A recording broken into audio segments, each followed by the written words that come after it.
出来。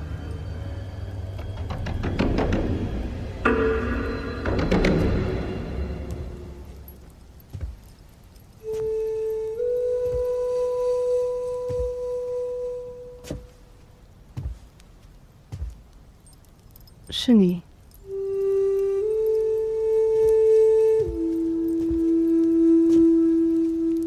见过车丞。2年未见，还是生疏了。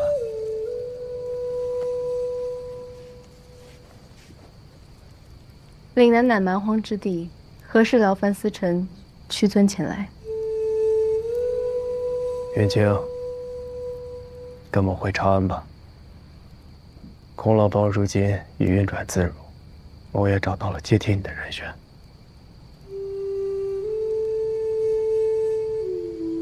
回去，就我一人。此剑虽比长安自在，不过此地山高水远，身份一旦暴露了，我不放心。我在平康坊置了间宅子，不如不去住上一阵子。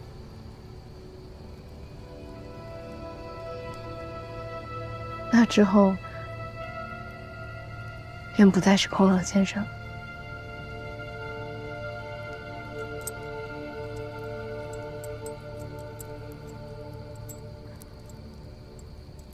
周明儿，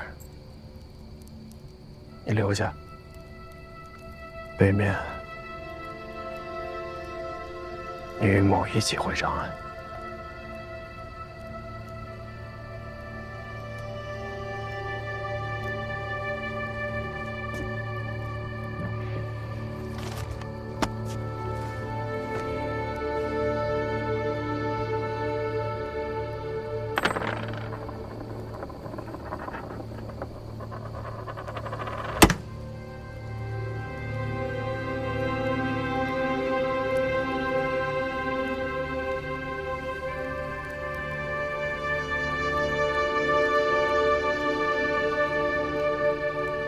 明日便启程。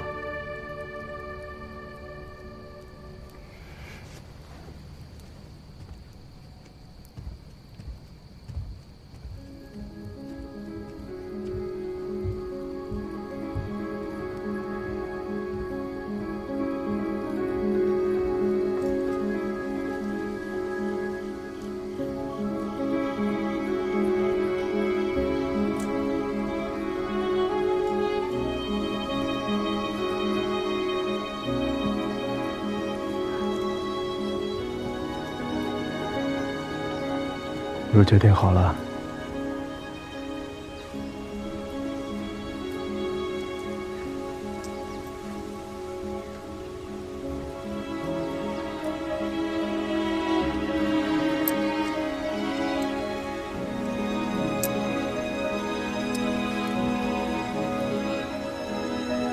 留着吧，我在长安等你。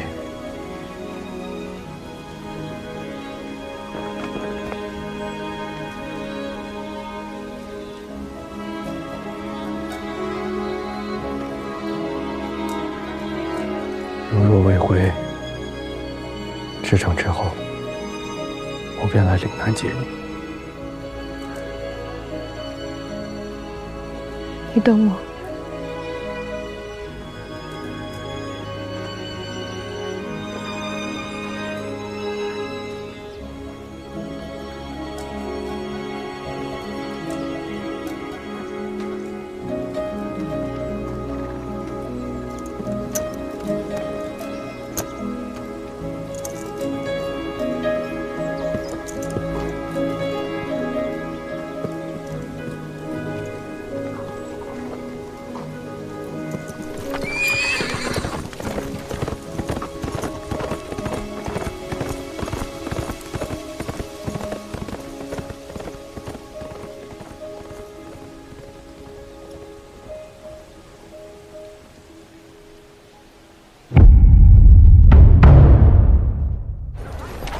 咱们去哪？先见我闺女。可如此雄壮的美人，见了不可惜吗？小老都有点舍不得下手啊。见。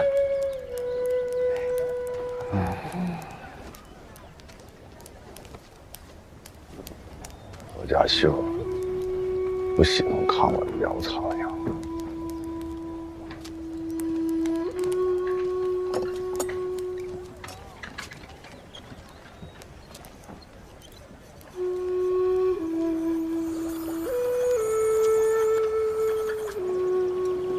香伯，我昨夜梦到阿爷了。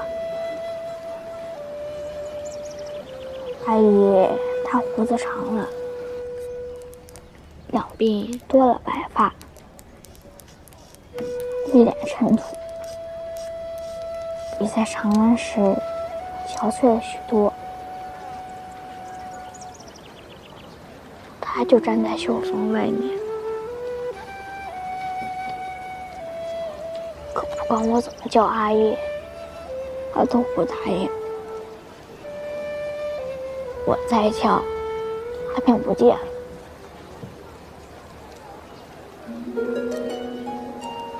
阿爷，阿爷！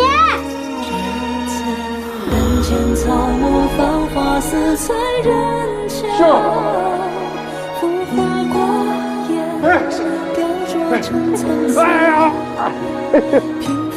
哎呀！阿爷！让阿姨看看看。阿爷！阿爷！哎，阿姨回来了。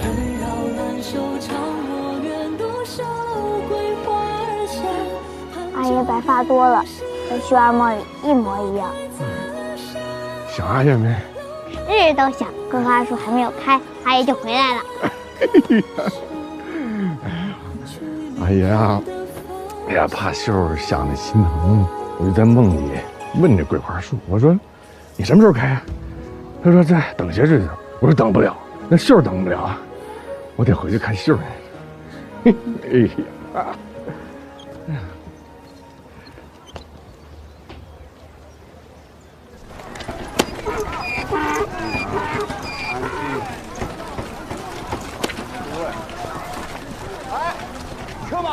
咱是阿爷在岭南交的朋友，跟阿爷一起回长安办事儿。他也是办事儿的差事。他不是，他来长安办自己的事。你去找个位置。您拿好啊，尝。您来几个？两个。好嘞。哟，李监事，真是好久不见你了，出了趟远门，这些日子一直想你这口。这次还是一个壶饼，10个。好嘞。我知道你叫秀儿，你阿爷在路上一直提起你。我叫阿米塔，你可以直接叫我的名字。你不是唐人？我阿爷是唐人。哎呀，整个岭南的吃食啊，也比不上这一口。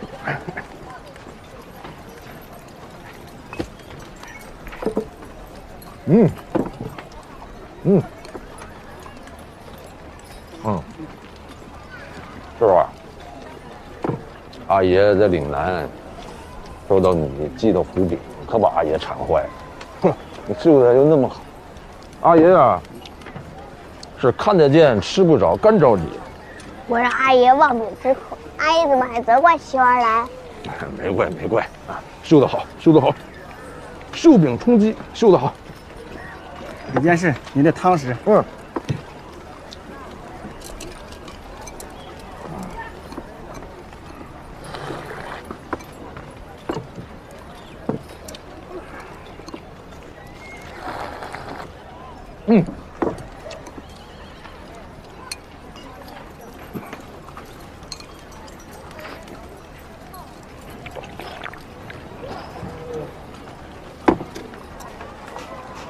阿爷，你吃慢点，你都吃6个了。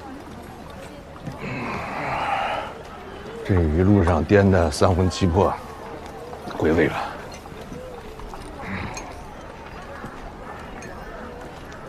吃不惯啊。哦，没胃口。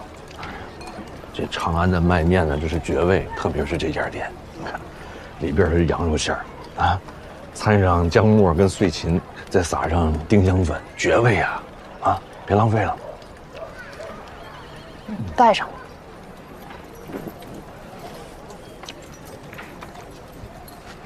来了长安，不用这么一个新春。想必空浪已经把信寄来了。这2天静安师傅派人来巡。今天呢，我跟秀搬到归义坊的老宅子里住。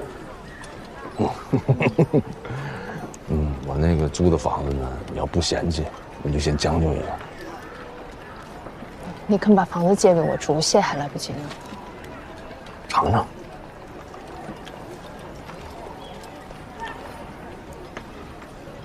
别说话，快！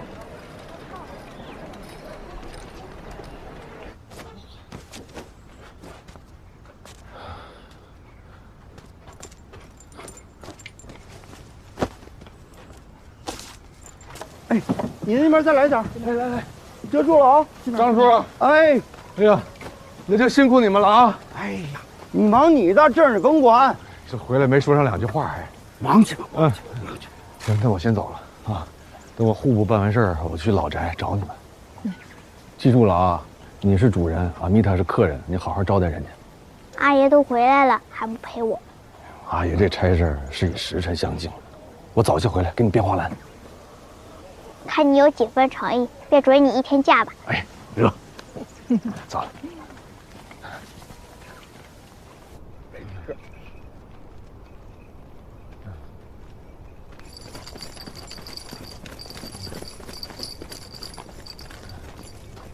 赔了吗？哎，这位官人，不知这位官人今日来我户部是有何公干呢？承蒙圣人厚爱办差，辗转粤语自费耗尽，故来批些钱粮用途。啊，那您是找杜之郎中啊，还是员外郎啊？诸位大人公事繁忙，不知您此前可否提前打过招呼？哎呦，我刚回长安，还未曾……那便是来问询的。您可以去找分判钱谷出纳的主事啊，一会儿跟着这2位大人走便可。几位请随我来。请。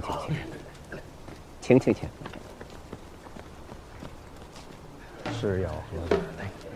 刚来一桶好酒。哎，皇兄今日来得早。哎呀，我本来今天也是，方才吸了口马车。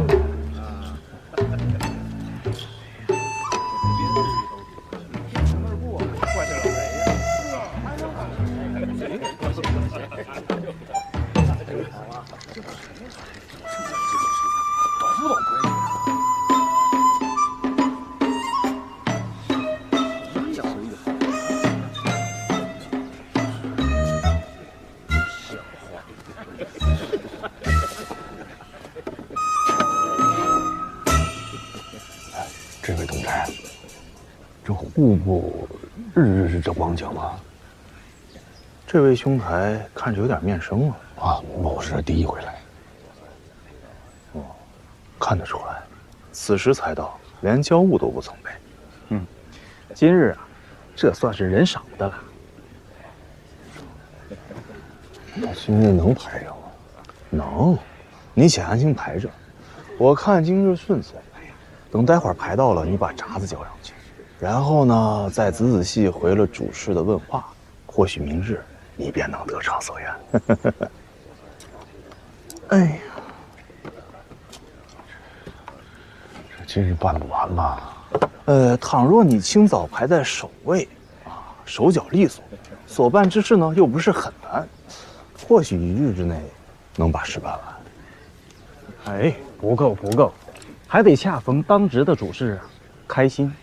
譬如刚发了新凤，或者新娶了婆姨。总之啊，只要他高兴，你的事儿就好办。如此天时地利人和，凑在一起，方能一日办成。若非如此，45日都办不完。哎，这官人磨叽磨叽，都等着呢啊！稍安勿躁。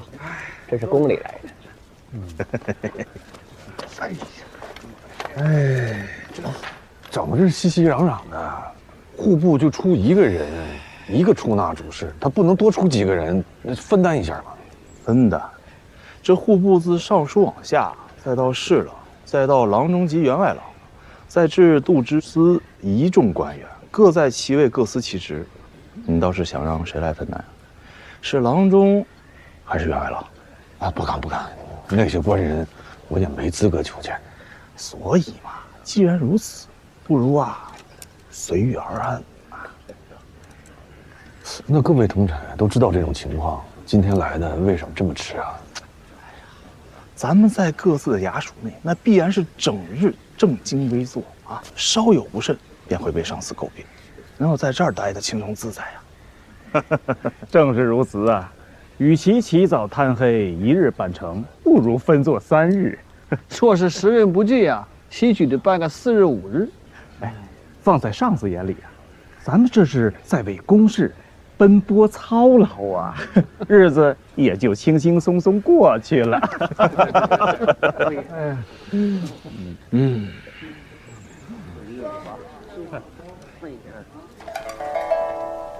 哎呀，这桂花树快枯死了。莫要乱讲，这棵桂花树是忠义之树，你怎么懂的？何以成忠义之树呀？阿爷领了圣人的旨意，离开长安时，告诉过秀儿，桂花树开的时候便是阿爷的归期。这棵桂花树知道阿爷此行必是艰难险阻，所以隐忍不发。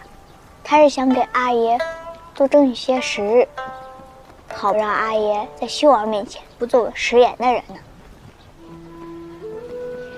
听你这么一说呀，还真是一棵忠义之树呢。你跟我阿爷是如何认识的？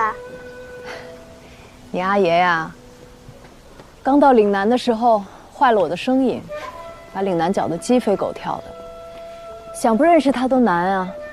可阿爷说你是他的朋友。后来我遇到了点麻烦，是你阿爷帮我离开了岭南。他是个好人。阿爷去办的是圣人差事，要与时辰相敬，却有时间帮你。所以说呀，你阿爷是个心善之人，我很感激他。那倒不必，阿爷心善，不管是狸奴小狗还是花花草草，他都会救的。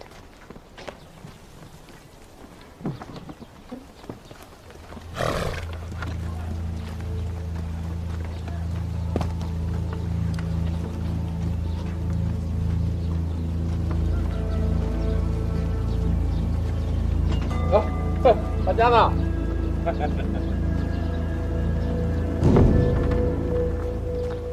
当年，我阿爷为了给阿娘买药治病，将这房子给卖了，但是他心里一直念着阿娘，才有攒钱买了回来。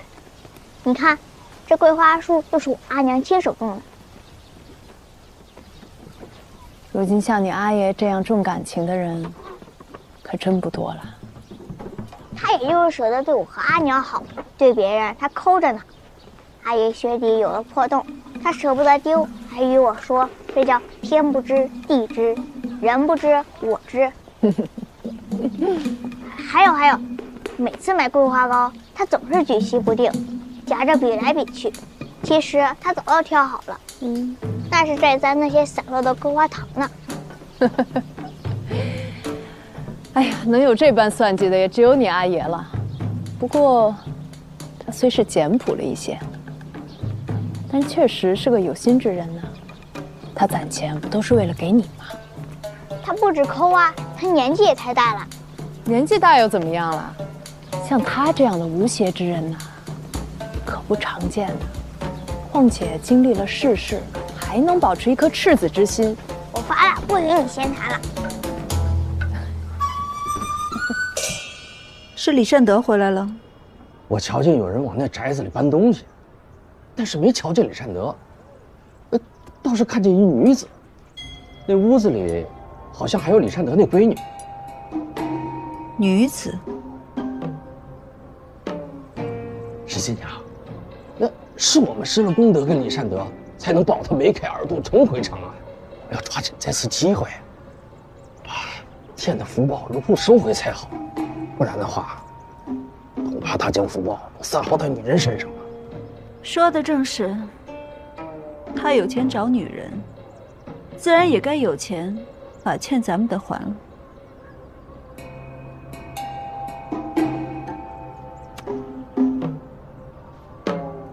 既然这李善德不肯露面，你便把那女子请来，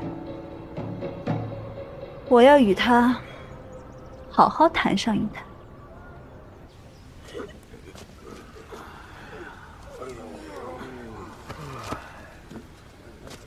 诸位，眼看就要到晌午了，现在只能再接待一位官员，其余只能明日再了。什么？只接待一个人？这不是等了一上午了，就这么几个人，还不得先把事情办完吗？啊，就是。列位只管着自己分内的事，可主事要管所有的事情。有心一口气办完，但这身子骨也不答应啊。大家这么围着，我也不知道先来后到，不如大家选出一位，谁先来啊？我这个事情它有轻重缓急的，应该择其重者先为之，不重者后为之。我是真有急事。你这话说的，谁的事儿不急呀？我督办长安沟渠清理事宜都跑了5、6趟了，再拖下去，万一这下了大雨，长安粪水四溢，各位同差，这是什么个场面呀？大人说的有理啊。那你这是急？哎，我的事儿也很急啊。这西市方门年久失修，今日更有木梁坠下。还砸了一位官人的脑袋，害得西市口大街的车马堵了1个时辰啊！若不急修，他日若是坍塌砸死人，各位再想想这个场面啊！重大呀，此事重大，确实重大。那跟二位这迫在眉睫的事比，我这运荔枝的事确实没那么急啊。你是谁？你是荔枝使啊？哦，原来你就是荔枝。哎，李大师，久仰。你们知道我？岂能不知啊？某便在上食局当差，那帖子最早送到我们那儿，无人敢接呀。后来得知这鬼差是被您给接了，某顿时心生敬仰，无缘得见啊。这坊间传言您这差使是上林署的同僚给您挖的坑，我就是挖坑的呀，我一直都不信，我深知这挖坑没有那么容易，那得训练大家伙同心协力方能达成啊！而且只要有1人通风报信，并前功尽弃呀。难不成您在上林署连一个亲近的同僚都没有？坊间传闻，这个不可尽信，不可尽信。莫非您是主动求的这份差事？哎呦，这个就说来话长了。莫非大使是被人抓住了痛脚？不妨展开详细说说。对啊，没什么可展开的。哎，既然你接了这个差事，便能赶紧去岭南捞些，劳心劳力的运荔枝啊。怎么有时间回长安了呢？所以呀，我来这儿不就是办这事儿的吗？等，诸位，到底挑选出来没有啊？主事还等着呢。如果没人来的话，主事便要下职归家了。那李大师先吧，李大师先着急了。来，请李大师，李大师，请。你便是那个荔枝使？看来我这身份已经传得朝堂皆知了。你来找我干什么呀？这天下的钱粮调度都归户部管呢，所以我就来了。既然是圣人钦点的荔枝使，不便拘泥于此规矩，你走吧。这事不必从我这里过手。主事啊，要是一般的差事呢，我大可以跳过这些规矩，直接从国库支取钱粮。但是运荔枝，它不仅花费钱粮，还需要各个衙署紧密配合，所以这个差事还真得纳入咱们户部的办事流程才行。那我便按流程办了。听主事的。首先，你这个字太潦草了，当初是怎么过的吏部试啊？事出紧急，望见谅。吏部选官有4个标准：身、言、书、判。首先，你这相貌枯槁，声音干涩，字又凌乱，这3条都不合格。至于这判嘛，你要运多少荔枝到长安？无论是1枚还是2瓮，都需要这些钱。那2瓮有多少枚呀？40枚。你知不知道，从河南借送租庸到京城，官价缴费是每拖100斤，100里100文，赡板120文。从岭南运个老实的荔枝，居然要700贯，太多了。700多呀！平均下来，1枚耗费17贯500文。要知道，西市一头3岁口的番邦公骆驼要价15贯不到，当本官是忙的吗？本使设计的荔枝转运之法十分迅捷，唯一的缺点就是花费太高。你知道就好，这个费用是不可贪的。当年裴耀卿修河口仓与漕河，虽耗费巨大，但修成后可以逐年均摊成本。可是你的荔枝转运之法，诸项用度，譬如马匹、兵块、人员、器具、调度工时等等，这一次用完了，下一次还要从头来过。泸州也有荔枝，你为何不从那里运呢？岭南莫非有你的亲戚不成？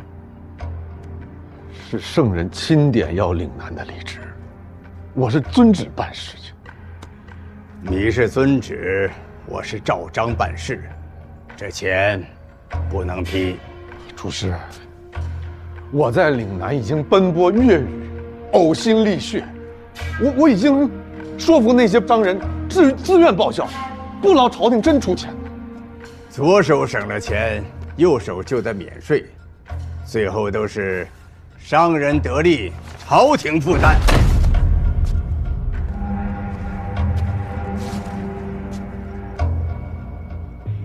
这是圣人派下来的差遣，你不纳吗？好叫大使至，户部虽掌预算，只不过是奉诸位堂官的命令罢了。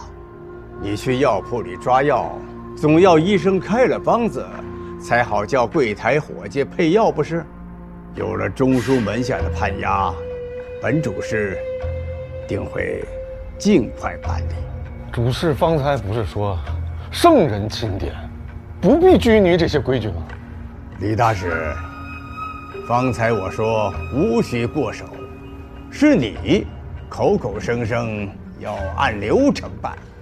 我按流程办了，你又不守规矩。我一个小小主事，就是个办事的，你何苦在此为难我这把老骨头呢？有本事，你找正事堂里的诸位相公闹去呀！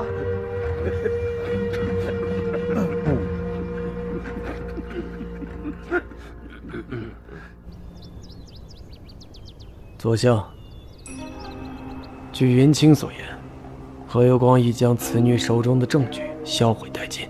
仅凭何有光的效忠信，尚不能以此撼动右相。此次云清借助阿弥塔，算是在岭南撕开了一道缺口。如今右相正忙于操办贵妃的寿诞庆典，无暇顾及其他，这正是我们继续搜集确凿证据的良机呀。所言极是，何有光不敢让右相知晓阿弥塔已返，故只是派遣亲卫在岭南秘密搜捕。今日杀人灭口，阿弥塔虽无铁证在手，却也是关键人证。某已派人暗中护探周全，找机会尽快与他会面。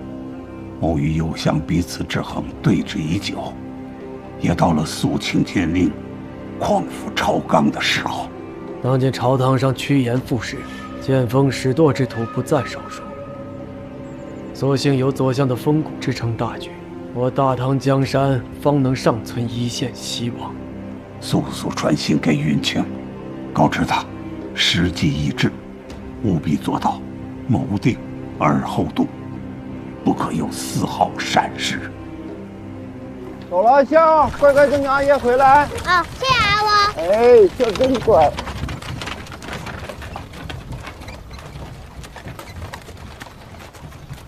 回吧。哈哈哈哈哈！这位小娘子，哈哈哈，我们是来找李大使的。你们是何人呢？啊，李大使之前买这个宅子，是我们出手相助，给他施了些功德。功德？啊，你们喜欢称之为本金。哦，就是放贷的。哎，物是俗物，这话嘛，自然要讲得清新脱俗一点，避免沾染铜锈。也不要理他们，他们是坏人。不巧啊，李大使呢今天不在，改日再来吧。哎，小娘子，我们也想改日啊，可是这明日复明日，这李大使的明日还能有多少呢？啊，李大使领了圣人的美差，这件事情整个长安城都传遍了。哎呀，这件事儿我们同情之余，不免担心呐，当初的功德是不是施得有些草率？今日既然见到了李大使的有缘人，那我们自然不想错过这个面谈商议之机，还请小娘子随我回去见见我家主子吧。是这样，我呢是李大使的朋友，他的事儿啊，我做不了主，我随你们去呢也解决不了问题。您的意思呢，我听明白了，李大使回来一定转达。来，只怕打草惊蛇了之后，我再想见到李大使一面就难如登天了吧？这位小娘子，李大使都回了长安了，这又搬回了我们共同努力得来这个宅子居住，您再继续这样推诿我们，只会让我们觉得我们自己都是冤种大头。我们这些人虽然讲究仁义礼节，可是兔子急了哪还咬人呢？您呐，可别逼我们都失了分寸了。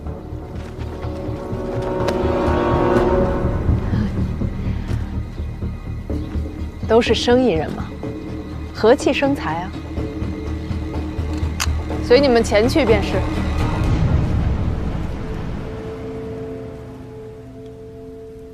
这闸子如何呀？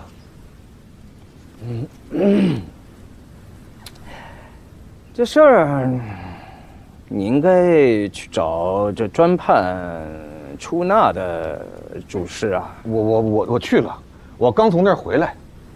都督省六部就是执行命令的，真正做决断和决策的还是中书门下的相王啊。哎呀，这有点为难。为何呀？我是赤峰的吏之使，都不能向东府递交堂帖吗？你可知这里为何有五房啊？为何？天下事情那么多，相公们怎么管得过来嘛？这送进中户门下的闸子，都要先通过都省的六部审议，小事自审，大事附上意见之后，再送到我们五房，我们才好拿给相公们议嘛。那所以呢？所以。你就不能把这闸子直接送到这里来，要先送到户部，由他们审完之后再送到堂后户房，这才是最正规的流转。那如此，这不就陷入循环往复了吗？哎呀，成者物之准也，便如那流水自上而下，才能顺畅自然嘛。此谓流程。你要按流程办事啊！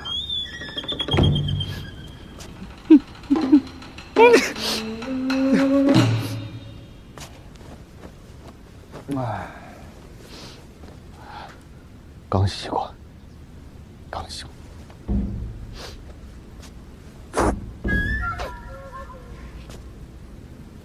哎，这护房的体制森严。没法把你的闸子塞进去，不过另有一条西径，你倒可以去试试。天下诸州的贡物都是先送到太府寺里转存，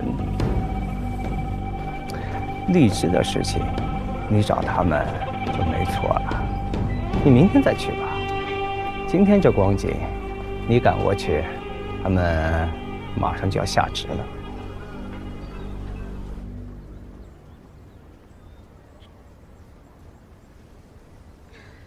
带妹妹出去玩吧。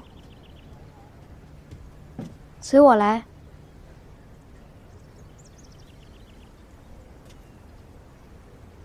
去吧。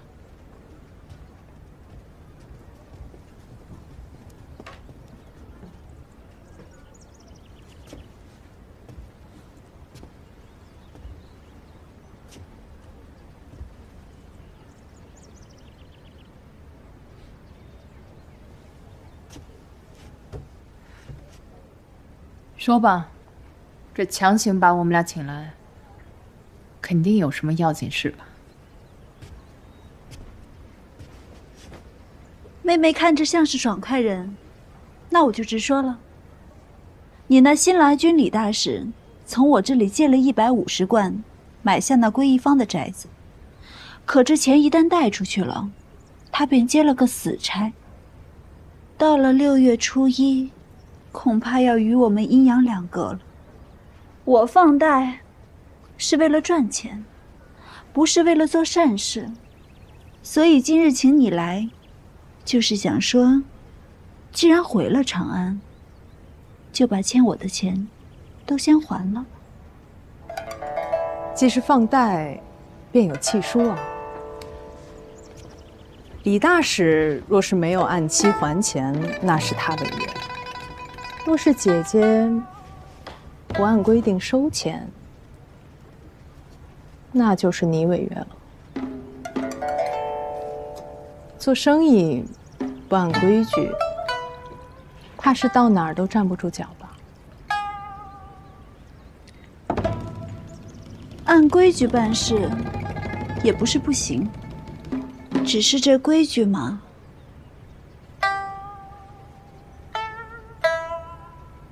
得由我来定。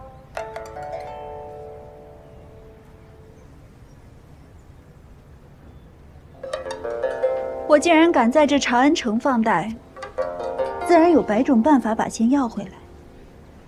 你真的想好了，要与我撕破脸吗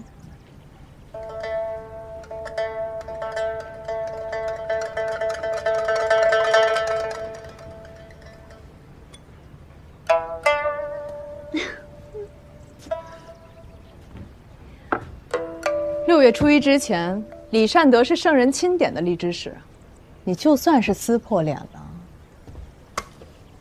你能奈他何呀？